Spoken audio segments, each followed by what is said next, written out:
एक जंगल में चिंटू नाम का एक बंदर रहता था। चिंटू बहुत ही शरारती और खुशमिजाज था।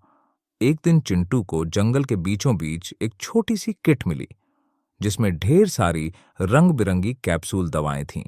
चिंटू ने सोचा, क्यों ना मैं जंगल का डॉक्टर बन जाऊं।